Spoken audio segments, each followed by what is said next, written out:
Local train, তাও নাকি আবার এসি। এটা তো ভাবাই যায় না, তাও নাকি আবার কলকাতাতে।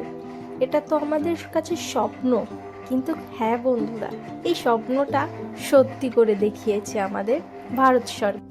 তো আমি আজকে খুব আনন্দের সঙ্গে ফার্স্ট টাইম উঠে পড়লাম লোকাল এসি ট্রেনে।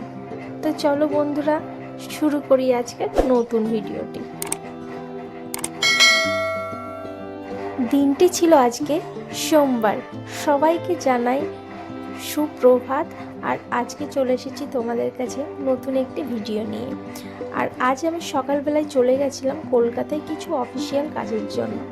তো আসার সময় আমাদের এখানে নতুন আবার লোকাল ট্রেন চালু হয়েছে, যেটা কিনা এসি। তো ফার্স্ট টাইম আমি এসিতে চড়ার সৌভাগ্য আগে কখনো হয়নি। তো এখন যেই সময় আমি রিটার্ন আসছিলাম, সেই সময় এই ট্রেন টাইমটা ছিল জন্য আমি টিকিট কেটে নিয়েছিলাম। ভাবলাম ফার্স্ট টাইম একটু চড়েই দেখি কেমন কি এক্সপিরিয়েন্স হয়। তো গাইস, ফার্স্ট টাইম আমি এই এসি লোকালে উঠলাম। সত্যি বলতে খুবই আরামদায়ক, খুবই ভালো লেগেছে, কিন্তু প্রাইসটা একটু এক্সপেন্সিভ। কারণ কি, নতুন নতুন চালু করেছে তো। আর এই এসি লোকালটা মাত্র দিনে দুটো মনে হয় আমাদের লাইনে বনগাঁর দিকে আসে আর বনগাঁ থেকে যায়। সেম সেভাবে রানাঘাটে আসে আর রানাঘাট থেকে যায়, এরকম ওইদিকে দুটো এইদিকে দুটো। তো সবসময় তো এসি লোকাল থাকে না।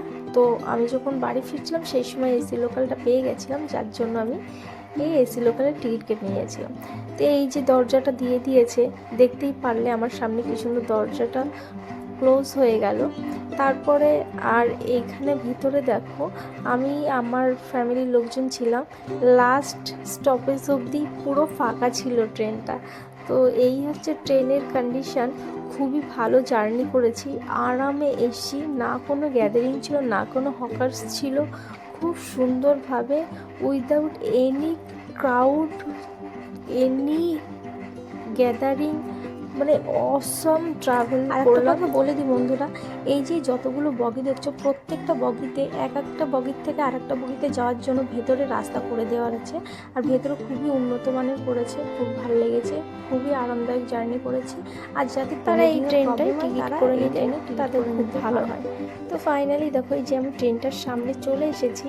এই যে আমি বনগাঁ স্টেশনে নেমে গেছিলাম, কারণ এরপরে আমি যাব রানাঘাট লোকালে করে গোপালনগর স্টেশন। কিন্তু এই ট্রেনটা রানাঘাটেই যাবে, কিন্তু আমাদের যে হলটা সেখানে থামবে না। ওই জন্য আমাদের বনগাঁয় নেমে যেতে হয়েছিল রানাঘাট লোকালে করে যাওয়ার জন্য। তো আজকের মতন এইখানেই সমাপ্ত করলাম। তোমাদের ভিডিওটা কেমন লেগেছে আমাকে